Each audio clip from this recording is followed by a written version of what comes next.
बिस्मिल्लाहिर्रहमानिर्रहीम। अस्सलाम वालेकुम दोस्तों, हमारे चैनल ग्लोबल फैक्ट में खुश आमदीद। आज की इस वीडियो में हम शेयर करने वाले हैं चढ़ते सूरज की सरजमीन जापान के बारे में। दुनिया में सबसे पहले दिन का आगाज जापान से ही होता है। जापान मशरकी एशियाई मुल्क है। जापान का दारुल-हुकूमत टोक्यो है। इसका रकबा 37,07,975 मुरबा किलोमीटर है। 20 मई 2022 को इसकी आबादी 12 करोड़ से जायद थी। के लिहाज से इसका रैंक 61 नंबर पर है और आबादी के लिहाज से 11वें नंबर पर। यह मुल्क एक जजीरा है, लिहाजा इसकी समुद्री सरहदें चीन, नॉर्थ कोरिया, साउथ कोरिया, रूस, ताइवान और फिलीपींस से मिलती हैं। जापान में 16,000 से लेकर 18,000 तक पहाड़, 6,852 जजीरे, 326 दरिया और 780 यूनिवर्सिटियां हैं, जिनमें से 80% प्राइवेट हैं। ये एक ऐसा मुल्क है जो रोजमर्रा की बहुत सी बेहतरीन चीजें ईजाद करने में अपनी मिसाल आप है। जापान में 98% जापानी, बाकी 2% चीनी, फिलिपाइनी, ब्राजीली, पाकिस्तानी और दीगर मुल्कों के लोग बसते हैं। जापान में आप कैसे जा सकते हैं, इसके बारे में मुकम्मल मालूमात मिलेगी इसी वीडियो में, इसलिए वीडियो को आखिर तक देखिए। दोस्तों, यहाँ 50,000 से जायद ऐसे लोग हैं जिनकी उम्र 100 साल से जायद है। यहाँ ऐसी ट्रेनें हैं जो तेज रफ्तार तो हैं ही, लेकिन वो एक सेकंड भी लेट नहीं होती। यहाँ ऐसे रोबोट्स भी हैं जो रेस्टोरेंट्स में खाना सर्व करते हैं। जापान में पढ़े लिखे लोगों की शरह 100% है। जापान दुनिया का सबसे बड़ा गाड़ियां बनाने वाला मुल्क है।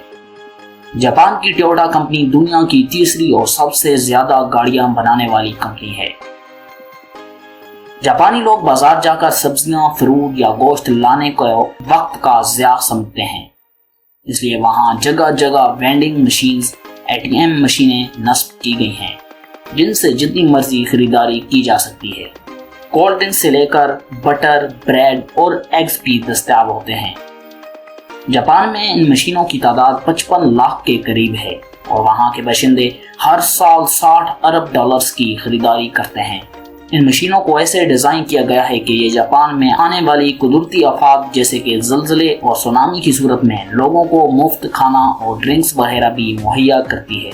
जापान में ऐसे अनोखे होटल्स भी मौजूद हैं जहां पैसे देकर थोड़ी देर के लिए एक दोस्त भी हायर कर सकते हैं, जिसका मकसद ये होता है कि अगर आप किसी ज़हनी दबाव का शिकार हैं तो आप इस आजी दोस्त से अपनी परेशानी शेयर कर सकते हैं।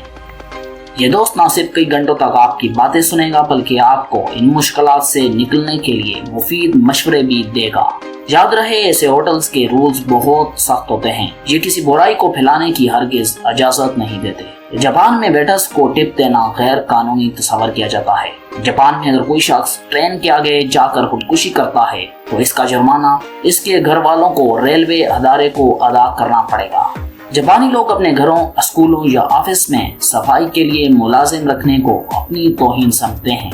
यहाँ बच्चों को स्कूल से ही सफाई और मेहनत का आदी बनाया जाता है। ये बच्चे अपने क्लासरूम और वॉशरूम्स को भी खुद ही साफ करते हैं। दोस्तों, काले रंग की बिल्ली को जापान में अच्छी किस्मत की निशानी समझा जाता है। जापान में एक ऐसी आइसक्रीम भी इजाद की जा चुकी है जो गर्म मौसम में कहीं भी ले जाएं मगर ये पिघलेगी नहीं। इस आइसक्रीम का फार्मूला जापान के साइंसदानों ने 2011 में दरियाफ्त किया। यहाँ 90,000 से ज्यादा मसाजिद, 32,718 चर्चेज, 1 लाख शंटो मज़हब वालों की इबादत गाहें हैं और 80,000 बुत मंदिर हैं। जापान का फोन कोड +81 है। जापान में पाकिस्तानियों के लिए वीज़ा फ्री है। 3 किस्म के वीज़ों पर पाकिस्तानी जापान जा सकते हैं। अगर आपकी क्वालिफिकेशन मास्टर्स है और आप अपनी फील्ड में एक्सपर्ट हैं तो आप जापान में हाईली स्किल्ड वीज़ा अप्लाई कर सकते हैं, जिसकी मुद्दत 1 साल से 3 साल तक हो सकती है। आप इनकी वेबसाइट मोफाका के जरिए आसानी से अप्लाई कर सकते हैं। दूसरा वीज़ा वर्क वीज़ा है। अगर आपके पास कोई स्किल्स जैसा कि कंस्ट्रक्शन वर्कर्स, नर्सेज वगैरह की और आपके पास इन स्किल्स की प्रोफेशनल और ट्रेनिंग सर्टिफिकेट्स हैं तो आप इसके लिए अप्लाई कर सकते हैं। तीसरा वीज़ा स्टूडेंट के लिए है, जनरल वीज़ा, जो कि स्टूडेंट को 4 साल के लिए मिल सकता है। आप वहाँ मास्टर्स कर सकते हैं, PhD कर सकते हैं। अगर आप इनमें से किसी वीज़ा के लिए एलिजिबल हैं तो आप जापान ज़रूर जाएं। کیونکہ جاپان بہت ہی پرامن اور خوبصورت ملک ہے۔ پورا کا پورا ملک گیمز کھیلتا ہے۔ اگر آپ گیمز کے شوقین ہیں تو جاپان ضرور جائیں۔ دوستو یہ تھی جاپان کے بارے میں چند معلومات۔ اگر آپ کو ہماری یہ ویڈیو پسند آئی ہے تو اسے لائک کیجئے اور مزید اس قسم کی ویڈیوز دیکھنے کے لیے ہمارے چینل گلوبل فیکٹ کو سبسکرائب کیجئے۔